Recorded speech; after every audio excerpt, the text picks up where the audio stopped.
आज काशी में गंगा पाटी जा रही है। 14 बीघे से ज्यादा गंगा पाट दी गई। किस अधिकार से पाट दी गई?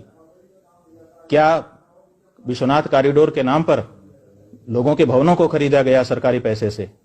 तो ठीक है, आपने भवन खरीद लिया, इसलिए आप मनमाना करने के लिए वहां पर टाइटल्ड हो गए। आपने मंदिरों को कैसे तोड़ दिया, मूर्तियों को कैसे तोड़ दिया? लेकिन वो बात भी पीछे चली गई।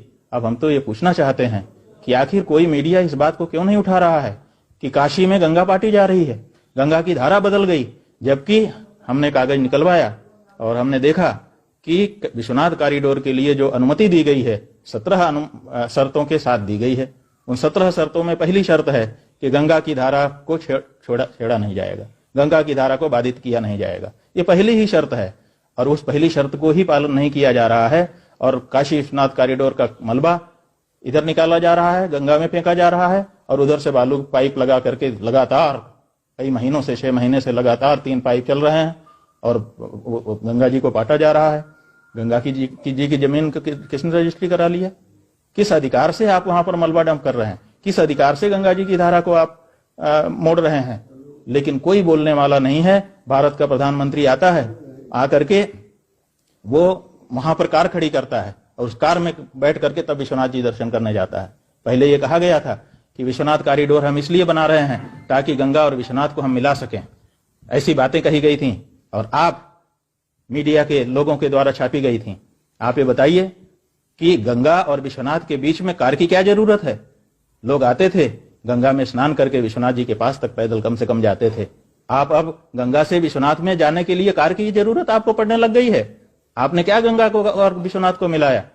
जिस दूरी को लोग पैदल चल करके नंगे पांव पूरी कर लेते थे, उस दूरी के लिए आपके प्रधानमंत्री को कार की जरूरत पड़ती है? आपके इस भगवाधारी तथा कथित मुख्यमंत्री जो अपने आप को सन्यासी कहता है, योगी कहता है, उसको कार की जरूरत पड़ने लग गई है विश्वनाथ जी जाने के लिए गंगा जी के पास से। लेकिन फिर भी इस पर कोई आवाज नहीं उठा रहा है। हमको यही एक बात जानना है देश के न्यायालय से तथा कथित मीडिया से कि आखिर क्यों चुप हो आप, क्यों नहीं बोल रहे हो?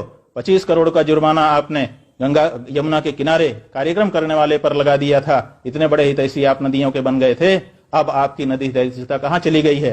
गंगा को पाट दिया जा रहा है, आप क्यों नहीं बोल पा रहे हैं?